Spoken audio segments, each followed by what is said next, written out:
Please subscribe and share my channel SSV Entertainment with your friends। दोस्तों, चर्चा programme में मैं आप सभी का एक बार फिर बहुत बहुत स्वागत करता हूं।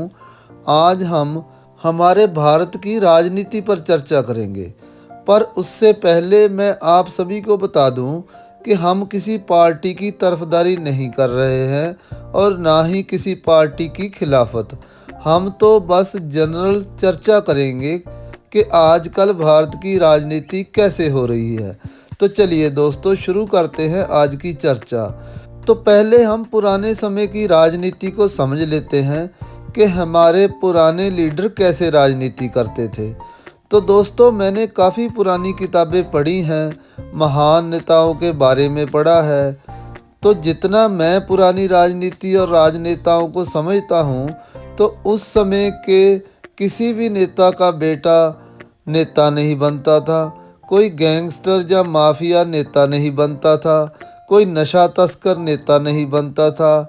अब उसको या तो उन लोगों की गलती मान लेते हैं कि अगर ये आज की तरह नेता बन जाते तो कानून अपने हिसाब से चलाते और अपनी ज़िंदगी ऐसे काटते, या फिर वो अपने काम प्रति ईमानदार थे कि भाई हमारा काम 2 नंबर का है और हम तो डंके की चोट पर यही करेंगे।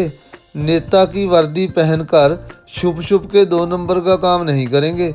यानी हम जो कर रहे हैं वो सोच समझ कर रहे हैं, अपनी खुशी से कर रहे हैं, क्योंकि हमको इसी में मज़ा आता है। नेता की वर्दी पहनकर लोगों के आगे हाथ पैर जोड़कर हमें कोई मज़ा नहीं आएगा। या उस समय के लोग समझदार थे कि ऐसे लोगों को अपना हीरो ही नहीं मानते थे। उनको यकीन था कि जो आदमी गलत काम करता है वो हमारा कभी भी कोई काम ठीक नहीं करेगा। और तब की पुलिस और नेता इन लोगों के सामने पैसों के लिए हाथ नहीं फैलाते होंगे कि हमें चंदा दे दो, फिर जो मर्जी करो, आपको कोई नहीं पूछेगा।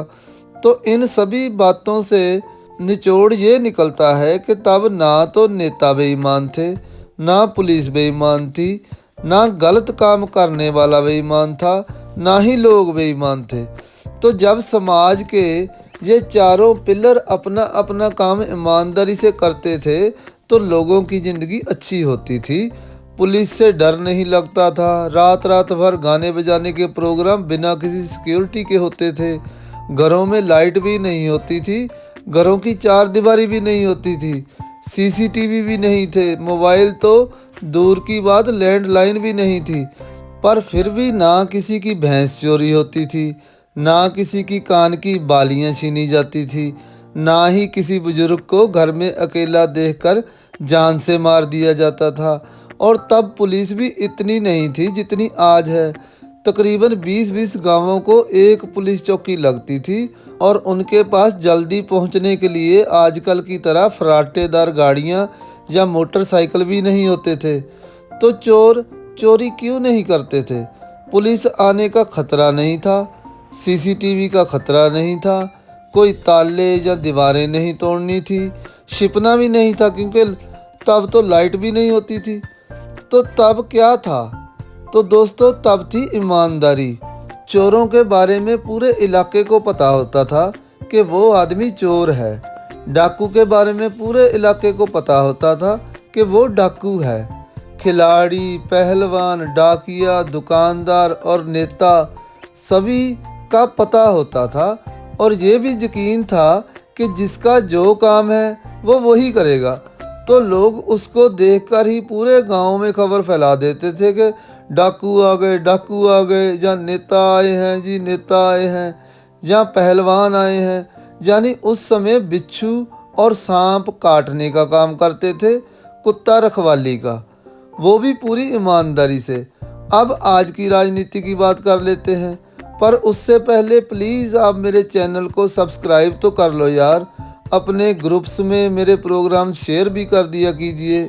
लाइक करने के साथ साथ कमेंट्स में भी बताइएगा कि आपका आज की राजनीति के बारे में क्या विचार है। तो चलिए दोस्तों, आगे बढ़ते हैं। आज की राजनीति में कोई किसी का सगा नहीं है। आए दिन कोई ना कोई मंत्री का नाम किसी न किसी घोटाले में आ जाता है। कोई 4 बार का एमएलए, कोई 2 बार का एमपी रहने के बाद पुलिस को पता चलता है कि ये तो बहुत बड़ा माफिया था। यानी जब तक उस माफिया राजनेता की सरकार रहती है तो वो लोक सेवक, जब दूसरी पार्टी की सरकार आती है तो पुराने माफिए को ख़त्म कर देते हैं, पर सिर्फ दूसरी पार्टियों के। जो अपने हैं अब उसकी तो कमाने की बारी है, जब कोई और सरकार आएगी तब उनको भी देखेगी। आज के नेताओं के भाषणों में जहर है। हिंदू, मुस्लिम, सिख, ईसाई एक दूसरे के खिलाफ लड़वाना, ऊंची जात और नीचे तबके की जातों को लड़वाना। जब हम छोटे थे तो मेरे पड़ोस में एक मुसलमान परिवार रहता था।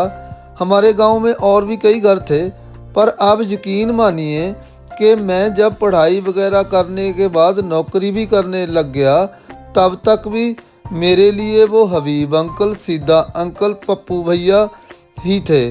पर जब हमें बताने के लिए नेता लोग टीवी पर आने लगे तब पता चला कि ये सभी तो मुसलमान हैं। उससे पहले वो बाकी सभी की तरह थे, पर उन नेताओं ने उनको हमसे अलग पहचान दे दी। इसमें नेताओं का पूरा पूरा साथ दिया उनको चंदा देने वाले बिजनेसमैनों के टीवी चैनल्स ने, कि कोई बात नहीं, आप बोलिए टीवी पर जो भी बोलना है। तो दोस्तों, हमारे भारत में करीब 60% हिंदू हैं, 30% मुसलमान हैं, बाकी 10% में सिख, ईसाई, जैनी, पारसी, यानी कि बाकी बहुत सारे धर्म। तो आज के राजनेताओं के लिए सभी भारतवासी नहीं हैं जिनकी सेवा करने के लिए ये हमसे वोट मांगते हैं। उन्होंने हिसाब लगा लिया कि अगर हम सिर्फ 60% को ही टारगेट करें, बाकी 40% के खिलाफ बातें करके, भाषण देके।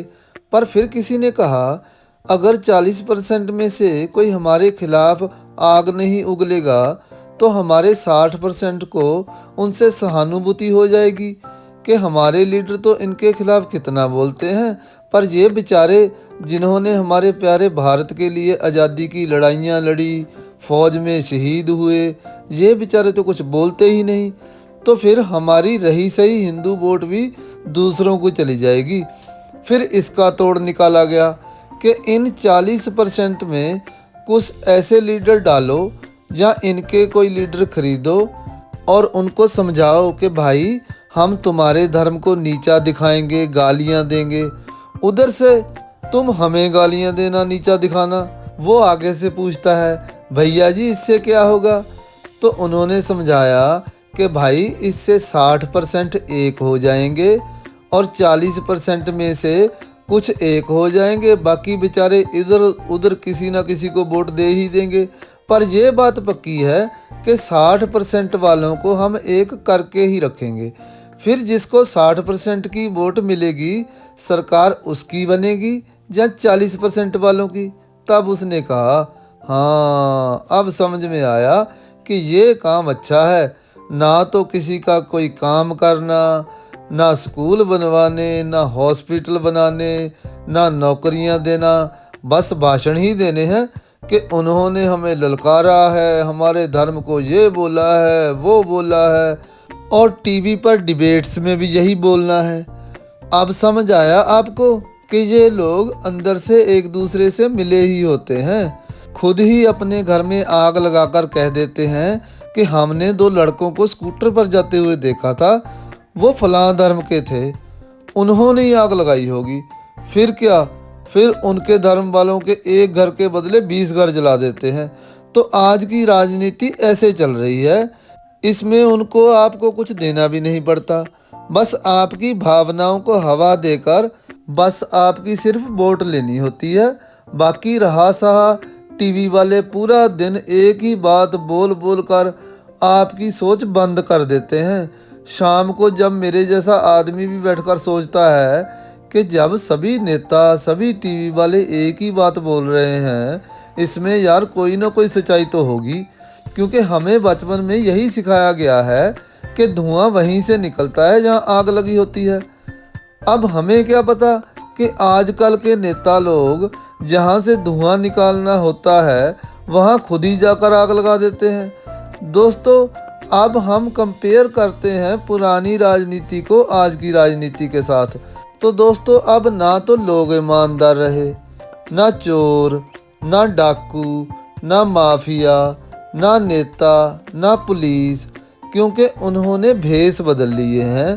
पहले जो काम करता था वो ही करता था। अब हमको पता ही नहीं है कि पुलिस वाला कहीं चोर तो नहीं, नेता कहीं कोई माफिया तो नहीं। हमको इतना डरा दिया है कि अब हमें अपने पड़ोसियों पर भी भरोसा नहीं रहा।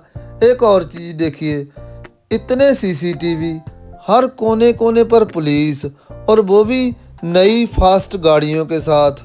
रात को गलियों में स्ट्रीट लाइट्स का प्रबंध, हाथ में 24 घंटे मोबाइल फ़ोन। फिर भी पहले से ज़्यादा चोरियां, पहले से ज़्यादा कत्ल, लूटपाट। पर क्यों और कैसे? दोस्तों क्योंकि हमारी रखवाली करने वाले कुत्ते चोरों के साथ मिल गए हैं। अब ये उन पर भौंकते नहीं हैं, बल्कि खुद टॉर्च की लाइट जलाकर हमारे घर का रास्ता बताते हैं। ऊपर से लेकर नीचे तक किसी पे भरोसा नहीं है, क्योंकि ये पहले वालों की तरह ईमानदार नहीं है, जैसे पहले सभी का पता होता था कि कौन क्या है। तो दोस्तों पूरी चर्चा करने के बाद एक ही चीज़ निकल कर आई है कि पहले लोग ईमानदार थे, जो करते थे सीना ठोक के पूरी ईमानदारी से करते थे, और अगर फिर भी लोग ठगे जाते थे तो ये उनकी गलती थी। अब ना लोग, ना पुलिस, ना नेता, ना चोर, ना माफिया, ना डाकू, कोई भी ईमानदार नहीं है। अब तो हम चिल्ला के बता भी नहीं सकते कि डाकू आ गए, डाकू आ गए। आए डाकू ही होते हैं, पर किसी और भेष में। वो तो उनके जाने के बाद पता चलता है कि यार ये डाकू थे। तो दोस्तों अब आज के डाकुओं से तो बस आपको एक ही आदमी बचा सकता है, और वो आदमी है खुद डाकू। क्योंकि ये तानी इतनी उलझा दी है कि अब इसे ठीक करना मुश्किल है। वो सब झूठ बोल रहे हैं कि हमें वोट दे दो, हम ठीक कर देंगे। अब कुछ नहीं हो सकता। अब तो बेईमानी हमारे खून में घुस चुकी है। किसी को क्या कहें, हम खुद दिखावे के लिए अच्छे आदमी बनते हैं, पर जैसे ही कहीं फंसते हैं तो वहाँ से निकलने के लिए हर तरह का हथकंडा अपनाते हैं, और बाद में फिर शरीफों का चोला पहन लेते हैं। अब तो हमारा भगवान ही मालिक है। बस इतना कहते हुए आपसे इजाज़त चाहता हूँ कि हमें तो अपनों ने लूटा, गैरों में कहाँ दम था। हमारी कश्ती भी वहाँ डूबी जहाँ पानी कम था। बाय बाय, टेक केयर दोस्तों। अगर आपको कोई बात समझ नहीं आए तो प्लीज़ इसको दोबारा देख लेना, बातें सारी आपको समझ आ ही जाएंगी। बाय बाय, टेक केयर दोस्तों।